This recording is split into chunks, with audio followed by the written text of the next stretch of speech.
So here's the example that we are going to work with. Because of Chiang Mai rain a lot, so the city are facing a serious problem of flooding. So the first thing is that I just dropped the first during this day because that's not really necessary part of the sentence to show this approach to analyzing the grammar. So I just dropped the first part during this day. Okay, so when we're talking about these steps. First step, find the verbs. Find the verbs. And that includes action words like jump, run, ride, and also these helping verbs, 助动词, and also these modal verbs. Okay, modal verbs like can, will, so on and so on. Okay, so where are the verbs? Because of Chiang Mai, those are no verbs. Rain, that looks like a verb, right? Rain. And then, so the city are facing. Okay, are facing. That is a helping verb. And one part is the main verb, and the other part is the helping verb. Okay, like here. John is going. Is, here is the helping verb. Going is the main verb. Okay, now that's true if it's in the past tense. Sometimes the helping verb could be did and a main verb, or the helping verb could be have. There are 3 different verbs that can be helping verbs: to be, to do, to have. Okay, back to our example. So we found the verbs. Now the second step, find the subjects of the verb. And let's do that. The subjects of the verb. 动词的主语. Okay. So, what is the subject of rain? Because of Chiang Mai rain a lot. So actually, we're going to come back to that one because there's a problem. Let's start with are facing, because this one is much closer to being correct. When you're asking, what is the subject? The question is, who or what does the verb? Who or what are facing? It's the city. The city are facing. Now that's logical, that because the city is many people, but it's incorrect. It should be the city is facing, because there's only one city here. But anyway, that sentence structurally is correct. So the city is facing a serious problem of flooding. Okay, so that part is great. Good. Done. That part's done. All right, so now we got to go back to this rain.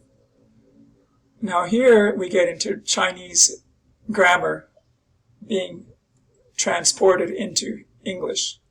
Okay, it's kind of Chinglish grammar, right? It's funny when I read people writing English who are Chinese, I can see, yeah. That's Chinese, comma, comma, comma. Anyway, okay, so rain. What is the subject of rain? Who or what is raining? There isn't a subject, right? Chiang Mai is not raining, right? Chiang Mai isn't doing the raining. Actually, usually the word rain as a verb, the subject is it rains, like it is raining, for example, or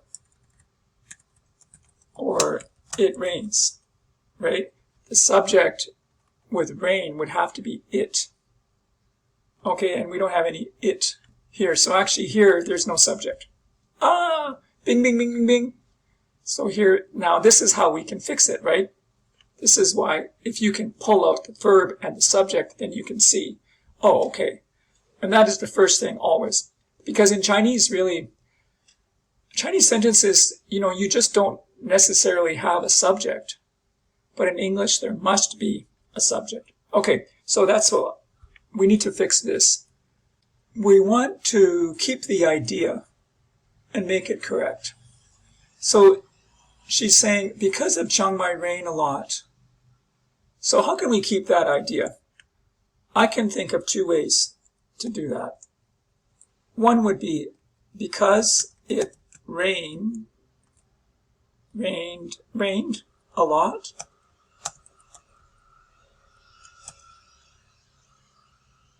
This is, or she says, so the city is facing a problem.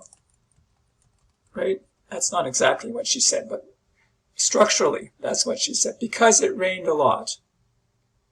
That's one way to do it. And now another way to do it would be to go, keep the idea of rain, but rain does not have to be a verb. Rain, of course, is a noun as well. So a lot of rain, we call that heavy rain. So you could say, because of heavy rain. Now I like that better, because then we don't have to get into the past tense. It's possible to say, because it rained a lot, so the city is facing a problem. Well, it's not quite possible, because there's still one more problem.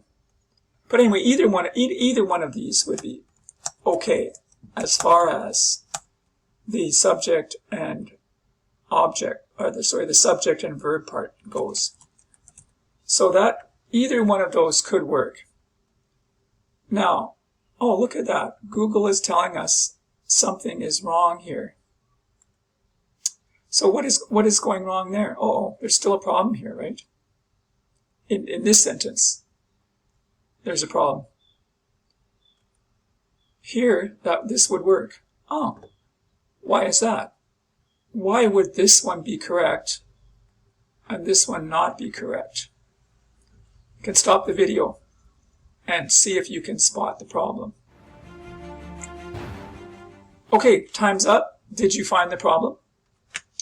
Well, if you have studied all of this material I'm showing you here, you would know that what we need to do is finding these things which I am calling subordinate marker words.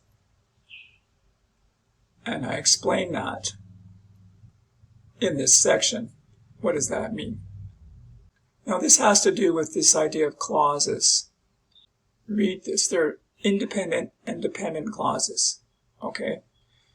Dependent clauses have a word in the front, like because.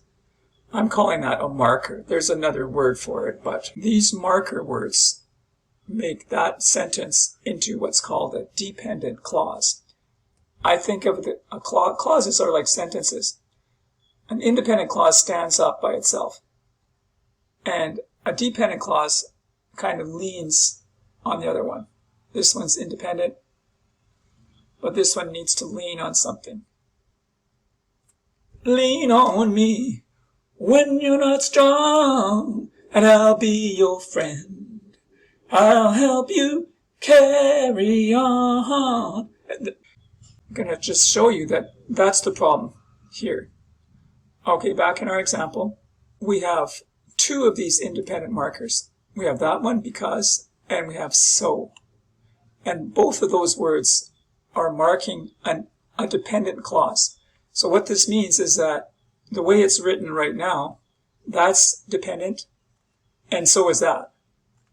So you can't have that. You have to have at least one independent. And that's why Google is telling us, if we just say, take out the so, just change it to the, like this. Okay, bing, bing, bing. Oh, no problem now. Okay, as far as that goes. This could work, and this could work. See, and Google is not telling us of any other problems, right? So, which of these do we like better? I have a choice, because I understand clauses very well. And when you understand clauses very well, like I do, you will be able to make a choice here. You have different choices. You can make two sentences. You can make a dependent clause and an independent clause. I like this one best. I like this one best because I don't have to talk about the time and about when it rained. If I use the verb, it must have some idea of when it happened. And I could say, because it has rained a lot. That would be the most correct. Has rained, present perfect, action in the past with a present consequence. Because it has rained a lot, the city is facing a problem. That's completely correct as well. Because it has rained a lot, the city is facing a problem. Or, because of heavy rain. Actually, rains is better. Rains is better because it happened more than once. So here, this kind of implies that it happened once and the present consequence is this. I like this better because this implies that it happened several times